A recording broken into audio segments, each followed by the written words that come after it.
a country as wealthy as Venezuela should have been able to borrow money on its enormous natural resources and then would have been able to buy and sell like anybody else. But no, the United States has made sure that because of the threat of enormous penalties to the U.S. Treasury, the banks have been closing the accounts of the Venezuelan government and of the Petróleos of Venezuela.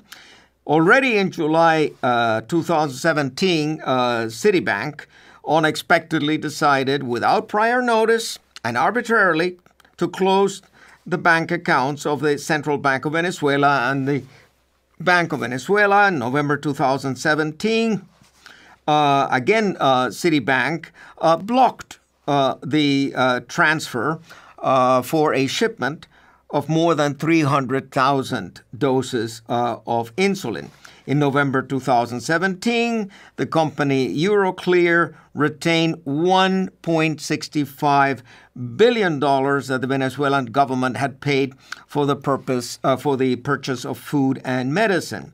Citgo, the Venezuelan state oil company based in the U.S., has not been able to transfer its profits outside the United States of America. It needs that money to buy food and medicine. And it is in the neighborhood, I think, by now of $9 or $10 billion that have been withheld.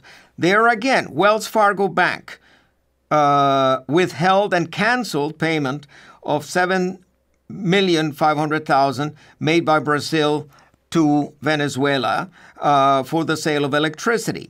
In May 2018, the Venezuelan Minister of People's Power informed that a financial transaction amounting to $7 million for the purchase of dialysis supplies for patients, including children and adolescents, requiring such treatment had been blocked.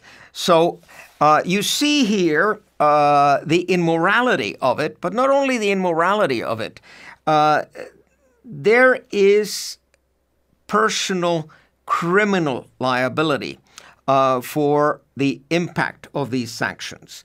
I mean, I am certain that the increase in child mortality, the increase in maternal mortality, the increased deaths for lack of insulin or lack of antiretroviral drugs is a direct result of this blockage, so that Venezuela has not been able to purchase what its people deserve.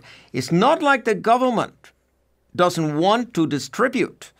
It's that the government is being, through an external economic war, is being asphyxiated. And that was the name of the game.